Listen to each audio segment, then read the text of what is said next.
Saviez-vous que Satan peut se servir des églises pour manipuler et détourner des millions d'âmes? C'est troublant, mais c'est une réalité. Certaines institutions qui prétendent représenter Dieu deviennent des outils insidieux du diable, détournant les gens de la vraie foi et les entraînant sur un chemin périlleux. Ces églises ne vous guident pas vers la lumière, mais vers l'obscurité éternelle. Et si, sans le savoir, vous étiez déjà pris dans ce piège? Aujourd'hui, dans cette vidéo, nous allons dévoiler 3 églises qui utilisent des méthodes sournoises pour manipuler les pensées, détruire les familles et exploiter la foi sincère des croyants. Restez jusqu'à la fin, car je vous expliquerai comment discerner ces pièges spirituels et retrouver le chemin vers une véritable communion avec Jésus-Christ. Ce que vous entendrez aujourd'hui pourrait transformer votre vie spirituelle pour toujours. Avant de plonger dans le sujet, laissez-moi vous poser une question essentielle. Avez-vous déjà ressenti que certaines églises semblent vous éloigner de Dieu au lieu de vous en rapprocher? Si oui, partagez votre expérience dans les commentaires. Et surtout, si vous croyez au pouvoir de la foi et aux enseignements de la Bible, abonnez-vous dès maintenant à cette chaîne. Beaucoup regardent nos vidéos sans s'abonner, mais votre engagement est crucial pour ne pas manquer nos contenus transformateurs à venir. Êtes-vous prêt à découvrir ces vérités capables de sauver votre âme? Alors, restez attentifs et plongeons ensemble dans ce sujet essentiel. Dans la bataille spirituelle qui se joue chaque jour, Satan ne reste jamais inactif. En stratège rusé, il déploie des tactiques subtiles pour détourner les âmes de la vérité divine et les enfermer dans des illusions séduisantes. L'une de ses armes les plus insidieuses est l'utilisation des églises elles-mêmes. Oui, vous avez bien entendu. Il se déguise en ange de lumière pour manipuler les institutions qui portent le nom de Dieu. Ces églises, bien qu'en apparence dédiées à prêcher la foi en Jésus-Christ, éloignent souvent leurs fidèles de la vraie communion avec le Seigneur. Cette réalité nous rappelle les paroles de 2 Corinthiens 11, 14.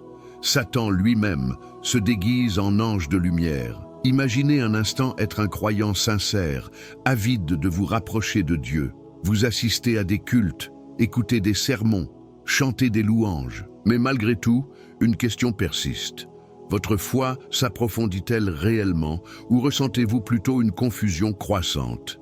Satan, avec une ruse incroyable, introduit des doctrines humaines et des pratiques qui diluent la puissance de la parole de Dieu. Ces institutions, bien qu'arborant une croix au sommet de leur bâtiment, peuvent devenir des pièges spirituels séduisant des millions d'âmes. Prenons un exemple concret. Lorsqu'un prédicateur met l'accent sur des règles rigides ou des pratiques traditionnelles au détriment du message libérateur de la grâce, que se passe-t-il? Les fidèles deviennent prisonniers d'un système. Satan triomphe, car il parvient à détourner leur regard de Jésus-Christ, celui qui a dit « Venez à moi, vous tous qui êtes fatigués et chargés, et je vous donnerai du repos. » Matthieu 11, 28. Ce stratagème va bien au-delà des doctrines. Il touche également les émotions et les relations humaines. Certaines églises exploitent la peur et la culpabilité pour asseoir leur autorité. Elles promettent des bénédictions en échange d'une obéissance aveugle, mais elles privent leurs membres de la liberté spirituelle offerte par Dieu. Satan, encore une fois, se dissimule derrière des apparences pieuses pour accomplir ses desseins destructeurs. Il est essentiel de rester vigilant. L'apôtre Paul nous exhorte dans Éphésiens 6, 11. « Revêtez-vous de toutes les armes de Dieu, afin de pouvoir tenir ferme contre les ruses du diable. » Cela implique de discerner les enseignements et les pratiques à la lumière de la Bible. Prenez le temps d'examiner tout ce que vous entendez. Demandez-vous si cela vous rapproche de Jésus et de sa parole, ou si cela détourne subtilement votre attention vers autre chose. La prière joue un rôle fondamental dans cette vigilance. Passez du temps à genoux, comme Daniel, qui priait 3 fois par jour malgré les pressions extérieures, Daniel 6.10. Demandez à Dieu de vous accorder un esprit de discernement. Il est écrit dans Jacques 1.5, « Si quelqu'un d'entre vous manque de sagesse, qu'il la demande à Dieu, qui donne à tous généreusement et sans reproche. » En priant, vous fortifiez votre connexion avec le Seigneur et développez une sensibilité spirituelle face aux pièges. Les Écritures regorgent d'exemples qui nous mettent en garde contre ces stratégies. Lorsque les pharisiens accusaient Jésus, ils les qualifiaient de « sépulcre blanchi ». Matthieu 23, 27, dénonçant leur hypocrisie. De la même manière, Satan enveloppe le mensonge d'un vernis de vérité. Ce vernis peut prendre la forme d'une belle liturgie, d'une rhétorique persuasive ou d'actes d'apparente générosité. Mais en grattant un peu, les véritables intentions apparaissent. Je n'ai pas un appel à abandonner l'Église en général, mais à y entrer avec un cœur et un esprit éveillés, tout en restant fermement ancré dans la Bible. En fin de compte, notre foi ne repose pas sur des institutions humaines, mais sur Jésus-Christ, notre Sauveur. Jésus-Christ est le même hier, aujourd'hui et éternellement. Hébreux 13, 8. Ne l'oublions jamais, ce n'est qu'un début, car les outils que Satan utilise pour accomplir ses plans sont nombreux. Explorons maintenant comment certaines églises spécifiques deviennent des instruments de cette stratégie insidieuse. Imaginez un croyant aspirant à grandir dans sa foi et à mieux connaître Dieu. Son entrée dans une communauté spirituelle semble, au premier abord, lui promettre un chemin de développement personnel et d'épanouissement. Pourtant, il ne tarde pas à être confronté à des pressions insoutenables, des exigences émotionnelles écrasantes, des restrictions sévères sur ses choix de vie et des appels incessants à des sacrifices souvent disproportionnés. Ce schéma s'écarte radicalement de l'exemple laissé par Jésus-Christ, qui, loin de contraindre, a toujours invité avec amour. Il a dit « Si quelqu'un veut venir après moi, qu'il renonce à lui-même, qu'il se charge de sa croix et qu'il me suive. » Matthieu 16, 24. L'une des pratiques les plus flagrantes de ces institutions est le contrôle émotionnel. Les sermons sont souvent centrés sur la peur de perdre la bénédiction divine, de déplaire à Dieu, ou pire encore, d'être abandonné spirituellement si l'on ne respecte pas scrupuleusement les règles imposées. Pourtant, la Bible nous enseigne clairement « L'amour parfait bannit la crainte » 1 Jean 4, 18. Dieu n'aspire pas à terrifier, mais à libérer et restaurer. Cependant, ces églises exploitent cette crainte pour maintenir leur autorité sur les membres. Ce contrôle dépasse le cadre des sermons et infiltre même les décisions personnelles des fidèles. Des témoignages poignants révèlent comment certaines églises divisent des familles en incitant leurs membres à couper les liens avec des proches jugés insuffisamment engagés dans la foi. Ces pratiques déchirantes contredisent les enseignements de Jésus qui prônait l'amour et l'unité. « Aimez-vous les uns les autres comme je vous ai aimés » Jean 13, 34. Le domaine financier, lui aussi, n'échappe pas à cette manipulation. Certaines institutions religieuses, comme l'Église chrétienne Maranatha, insistent sur des dons et des sacrifices monétaires, souvent en suggérant que ces contributions sont indispensables pour obtenir la faveur divine. Cela déforme profondément l'Évangile, qui proclame que la grâce de Dieu est un don gratuit, non monnayable. Rappelons l'avertissement de l'apôtre Pierre, que ton argent périsse avec toi, puisque tu as pensé que le don de Dieu pouvait s'acquérir à prix d'argent. Acte 8, 20. Cette manipulation institutionnelle étouffe également la joie et la spontanéité naturelle de la foi. Beaucoup de membres rapportent un sentiment constant de culpabilité, comme s'ils ne faisaient jamais assez. Ils sont pris dans un cycle sans fin de promesses et de sacrifices, sans jamais atteindre la paix et la liberté promises par Jésus. Ce joug spirituel rappelle les paroles de Jésus contre les fardeaux inutiles imposés par les chefs religieux de son époque. Il lie des charges pesantes et les met sur les épaules des hommes. Matthieu 23, 4. Ces exigences affectent profondément la vie quotidienne des membres, les isolant souvent de leurs proches et de la société en général. Un autre aspect alarmant est l'encouragement à l'isolement. Les membres sont souvent incités à limiter leurs interactions avec des personnes extérieures à la communauté religieuse, sous prétexte qu'elles pourraient nuire à leur foi. Cet isolement va à l'encontre de l'appel de Jésus à être la lumière du monde et le sel de la terre, Matthieu 5, 13, 16, qui implique d'interagir activement avec son entourage pour répandre l'amour divin. Face à cette réalité troublante, comment discerner une véritable Église d'une institution manipulatrice? Le critère principal est simple. Est-ce que cette Église magnifie Jésus-Christ et son œuvre rédemptrice, ou détourne-t-elle l'attention vers des leaders humains, des rituels complexes ou des exigences financières? Jésus a déclaré « Vous les reconnaîtrez à leurs fruits ». Matthieu 7, 16. Une Église authentique produit des fruits d'amour, de paix et de liberté spirituelle. Pour ceux qui se sentent prisonniers de telles institutions, l'espoir n'est pas perdu. Dieu invite chaque croyant à revenir à lui, à chercher sa vérité dans la Bible et à prier pour le discernement. Approchez-vous de Dieu, et il s'approchera de vous. Jacques 4, 8. Cette promesse offre un refuge à ceux qui cherchent une foi pure et libérée des chaînes humaines. Cependant, ce phénomène ne se limite pas à une seule Église. Explorons maintenant une autre institution, l'Église universelle du Royaume de Dieu, qui représente un modèle encore plus controversé d'exploitation de la foi à des fins matérielles. L'Église universelle du Royaume de Dieu s'est imposée comme une organisation puissante et controversée dans le paysage religieux. Bien qu'elle revendique un attachement profond à Jésus-Christ, ses pratiques suscitent des interrogations quant à sa fidélité aux enseignements bibliques. L'un des aspects les plus frappants est son insistance sur le don monétaire.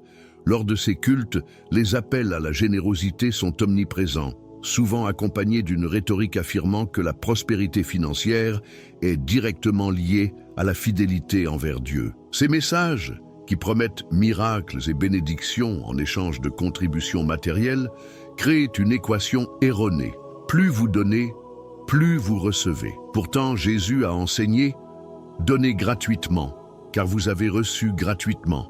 Matthieu 18. Cette approche, qui associe foi et richesse, dénature l'Évangile et pousse de nombreux fidèles à des sacrifices extrêmes. Certains témoignent avoir vendu leurs biens, vidé leurs comptes bancaires ou même contracté des dettes pour répondre aux appels insistants de cette Église. Leur foi sincère les pousse à croire que ces gestes attireront la faveur divine. Mais la question demeure, est-ce vraiment ce que Jésus attend de ses disciples? L'apôtre Paul mettait déjà en garde contre ceux qui voient dans la piété une source de profit. 1 Timothée 6, 5, 10, affirmant que l'amour de l'argent est la racine de tous les maux. Outre l'exploitation financière, cette institution utilise également des tactiques émotionnelles inquiétantes. Les sermons sont souvent teintés d'un langage qui amplifie les peurs et les espoirs des fidèles, jouant sur leurs émotions pour renforcer leur engagement. Cette manipulation émotionnelle, combinée à la pression financière, enferme les membres dans un cercle vicieux, les privant de la liberté spirituelle et de la paix intérieure promise par Jésus-Christ. Ne pas donner, sous peine de perdre son emploi, sa santé ou même sa famille, cette rhétorique manipulatrice, bien qu'enveloppée dans un langage spirituel, s'éloigne considérablement de l'esprit de liberté que Jésus est venu apporter. Si le Fils vous a affranchi, vous serez réellement libre. Jean 8, 36. Ce genre de manipulation émotionnelle, présente dans certaines prédications, emprisonne les fidèles dans une logique de peur et de culpabilité. Au lieu de libérer, elle enchaîne, contrastant avec l'essence même de l'Évangile, qui est la liberté et la grâce. Une critique majeure souvent adressée à ces institutions concerne leur focalisation sur la prospérité matérielle. Les sermons et les témoignages mettent fréquemment en avant des réussites financières spectaculaires ou des guérisons extraordinaires, reléguant au second plan des aspects fondamentaux de la foi chrétienne comme l'amour, la repentance et la sanctification. Pourtant, Jésus a averti « Gardez-vous de toute avarice, car la vie d'un homme ne dépend pas de ses biens, même s'il est dans l'abondance. » Luc 12, 15. Ce message central de l'Évangile est souvent éclipsé par ses récits sensationnalistes. Au-delà des finances, l'impact émotionnel et relationnel de ces pratiques est tout aussi préoccupant. Les fidèles sont fréquemment encouragés à rompre les liens avec ceux qui critiquent l'Église ou remettent en question ses pratiques.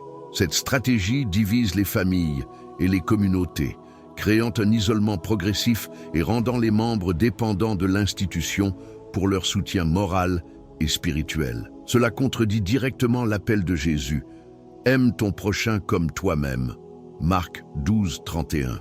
Cette rupture des liens familiaux et sociaux sape les fondements même de l'amour chrétien. Un autre sujet de controverse concerne l'intégrité des dirigeants de certaines institutions religieuses. L'Église universelle du Royaume de Dieu, par exemple, a été la cible de nombreuses enquêtes médiatiques et judiciaires mettant en lumière des pratiques financières opaques. Ces révélations soulèvent des questions sur la destination réelle des dons faits par les fidèles. Une telle opacité va à l'encontre des enseignements bibliques qui prônent une gestion intègre des ressources. Cette œuvre doit être bien administrée, non seulement devant le Seigneur, mais aussi devant les hommes. 2 Corinthiens 8, 20. Comment alors un croyant peut-il discerner une véritable communauté de foi d'une institution exploitante? La réponse se trouve dans l'Évangile. Jésus a déclaré « Vous les reconnaîtrez à leurs fruits ». Matthieu 7, 16. Une véritable Église se distingue par son amour sincère, sa générosité désintéressée et son engagement à proclamer la vérité biblique sans manipulation. Elle doit diriger ses fidèles vers Jésus-Christ, non vers des leaders humains ou des promesses matérielles. Pour ceux qui se sentent piégés dans ce genre de situation, il existe un espoir.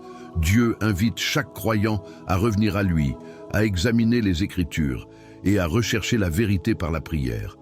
Ta parole est une lampe à mes pieds et une lumière sur mon sentier. Psaume 119, 105. La parole de Dieu est une boussole spirituelle, permettant aux fidèles de discerner les vérités divines et de s'éloigner des pratiques douteuses. Explorons maintenant une autre institution religieuse emblématique dans ce contexte, l'Église catholique apostolique romaine. Forte d'une histoire millénaire, cette institution s'est imposée comme l'une des figures les plus influentes du christianisme. Cependant, elle n'échappe pas aux critiques, notamment pour certaines de ses pratiques jugées en décalage avec la simplicité de l'Évangile. L'une des critiques les plus récurrentes concerne la vénération des images et des statues.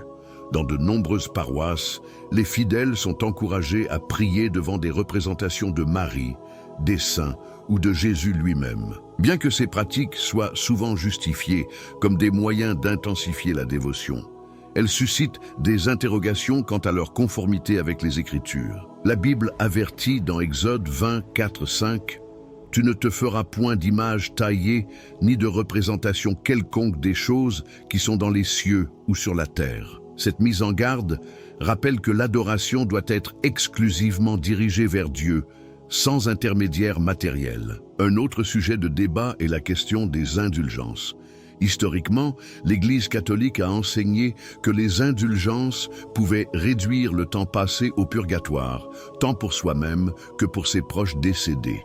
Bien que fondée sur des traditions ecclésiastiques, cette pratique n'a pas de base scripturaire explicite.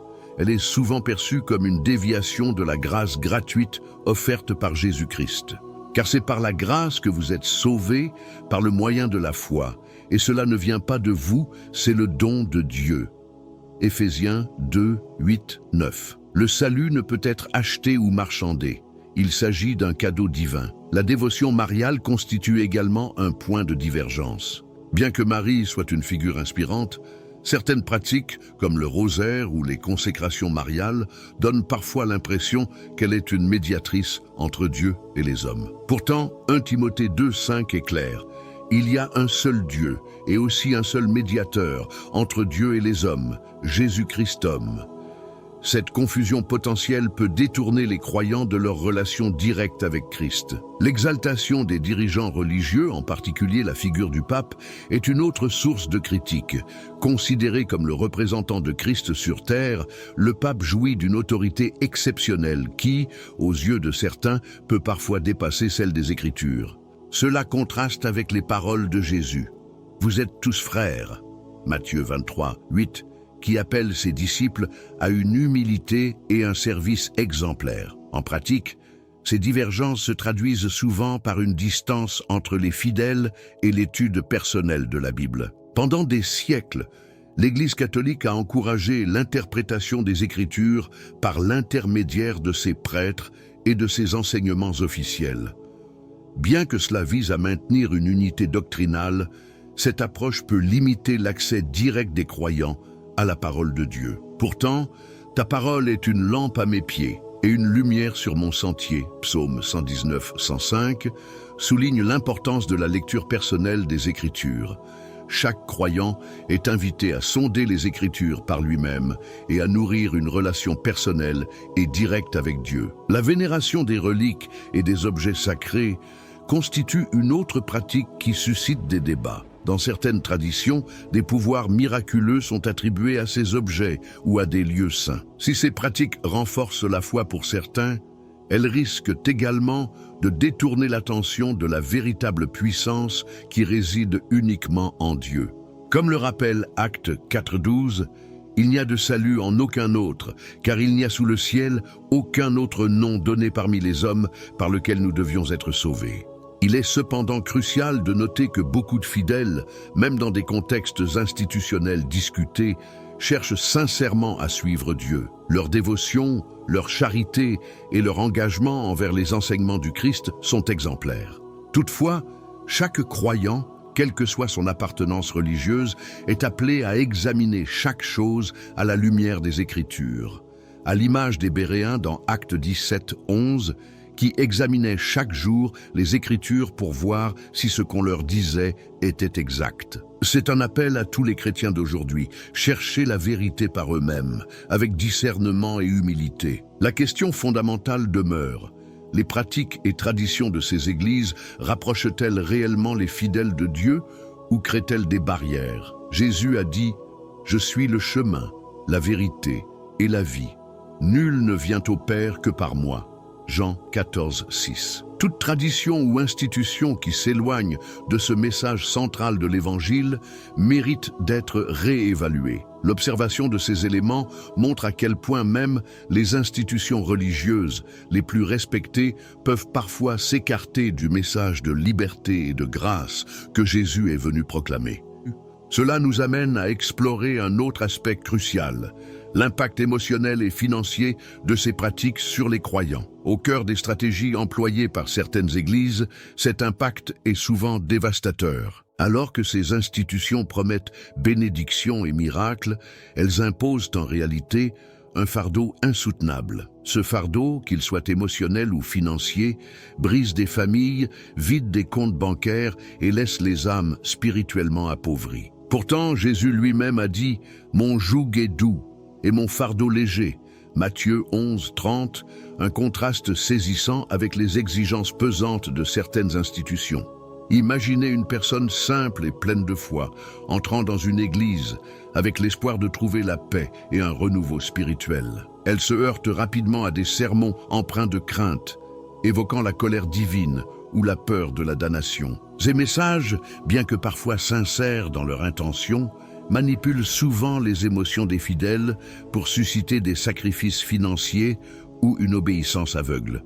Plutôt que de libérer, cette approche enchaîne les croyants dans un cycle de culpabilité et de peur, où chaque difficulté personnelle est perçue comme un manque de foi ou un don insuffisant. Les implications financières de ces pratiques sont tout aussi préoccupantes. Dans certaines églises, les membres sont incités à vendre leurs biens, à sacrifier leurs économies durement acquises et parfois même à contracter des dettes pour répondre aux appels insistants. Les promesses de bénédiction divine en retour, qu'il s'agisse de guérisons miraculeuses, de promotion professionnelle ou de réconciliation familiale, sont fréquemment utilisées comme argument. Cependant, cette logique dénature profondément le message central de l'Évangile. C'est par la grâce que vous êtes sauvés, par le moyen de la foi. Et cela ne vient pas de vous, c'est le don de Dieu. Éphésiens 2, 8, 9. La grâce divine ne peut être achetée ni marchandée. Sur le plan émotionnel, ces pratiques ont des conséquences encore plus profondes. Les croyants vulnérables se retrouvent souvent isolés de leurs proches, parfois incités à rejeter ceux qui ne partagent pas leur vision ou qui refusent de soutenir financièrement l'institution. Cet isolement, justifié par des sermons prônant une fidélité totale à Dieu, est en totale contradiction avec l'appel de Jésus à l'unité et à l'amour. Aimez-vous les uns les autres comme je vous ai aimé. Jean 13, 34. Les témoignages de familles brisées abondent, illustrant les conséquences tragiques de ces pratiques.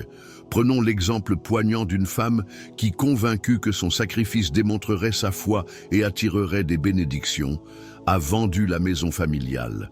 Quelques mois plus tard, sans abri et dévastée, elle a réalisé que les promesses faites par l'institution étaient vides.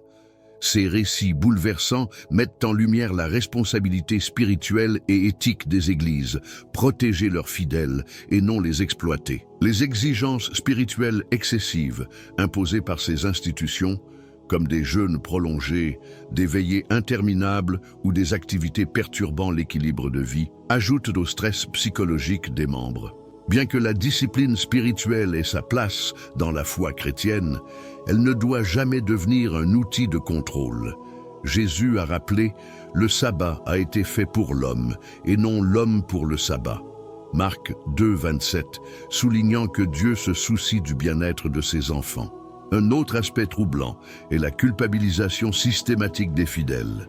Si les miracles promis n'arrivent pas, la faute est souvent attribuée à un manque de foi ou à des dons jugés insuffisants. Cette dynamique pousse les croyants à redoubler d'efforts, espérant atteindre un jour le niveau spirituel requis. Mais l'évangile de Jésus-Christ n'est pas fondé sur des mérites humains. Il est une invitation à venir tel que l'on est, avec foi et humilité. Les Écritures encouragent une gestion sage et responsable des ressources. Jésus a loué la veuve qui a donné tout ce qu'elle avait, non parce que son don était grand, mais parce qu'il était sincère. Marc 12, 44. Toutefois, jamais il n'a demandé à quiconque de se ruiner ou de mettre sa famille en péril pour soutenir une institution. Un équilibre entre générosité et prudence est essentiel dans la foi chrétienne. Que peut faire un croyant face à ces réalités? La première étape est de revenir à la Bible comme source principale de guidance. Les Écritures regorgent de conseils sur la gestion des finances, des relations et de la vie spirituelle. La prière est un outil puissant, un moyen divin d'obtenir discernement et protection face aux abus et aux manipulations. Jacques 1,5 nous rappelle avec force: « Si quelqu'un d'entre vous manque de sagesse, qu'il la demande à Dieu, qui donne à tous généreusement et sans reproche. » La prière ouvre la porte à une communion intime avec Dieu, permettant de naviguer avec clarté et force dans un monde rempli de pièges spirituels. Par elle, nous recevons non seulement des réponses, mais aussi le réconfort et la direction nécessaires pour avancer dans la vérité. Enfin, il est primordial de ne jamais oublier que la foi véritable en Jésus-Christ n'opprime pas, elle libère. Elle ne brise pas, elle restaure. Elle ne blesse pas, elle guérit. Si vous vous sentez accablé par des exigences déraisonnables ou manipulé par une institution religieuse, sachez que Dieu ne désire qu'une chose, une relation personnelle et intime avec vous, sans intermédiaire, sans conditions oppressantes. Jésus lui-même a déclaré « Venez à moi, vous tous qui êtes fatigués et chargés, et je vous donnerai du repos. » Matthieu 11, 28. Ce repos profond et sincère est le cadeau de Dieu à chacun de ses enfants, un rappel constant de son amour inconditionnel. Ainsi se termine notre exploration des impacts émotionnels et financiers des pratiques abusives dans certaines églises. Que ce message soit une invitation à retourner à la simplicité et à la pureté de l'Évangile. Une foi centrée sur Jésus-Christ qui libère véritablement, sans chaîne ni manipulation. Ce que Dieu souhaite pour vous, c'est une vie remplie de paix, de vérité et d'un amour authentique. Amis, avez-vous été surpris par les vérités dévoilées dans cette vidéo? Ces pratiques religieuses vous semblent-elles vraiment conduire à Dieu ou croyez-vous qu'elles détournent les fidèles de la véritable lumière? Partagez votre opinion dans les commentaires. Votre témoignage pourrait éclairer le chemin de quelqu'un qui se sent perdu et lui montrer que la liberté en Christ est possible. Si ce message a résonné avec votre foi et vos expériences, n'oubliez pas de vous abonner à cette chaîne et d'activer les notifications. Ici, chaque vidéo est pensée pour fortifier votre marche avec Dieu et vous protéger des pièges spirituels. Ensemble, nous découvrons la vérité et avançons dans une foi qui libère et transforme. Amis, vous êtes-vous déjà demandé comment l'ennemi utilise subtilement tout pour vous distraire de Dieu? Les réseaux sociaux, le doute ou même le désespoir peuvent devenir des outils pour vous éloigner de la vérité. Mais ici, vous trouverez des messages qui ravivent votre foi et vous protègent des pièges spirituels. Abonnez-vous dès maintenant, car chaque clic est un pas de plus dans votre cheminement vers Dieu. Ne laissez pas l'ennemi gagner. Que Dieu vous bénisse abondamment et à très bientôt pour une nouvelle vérité transformante.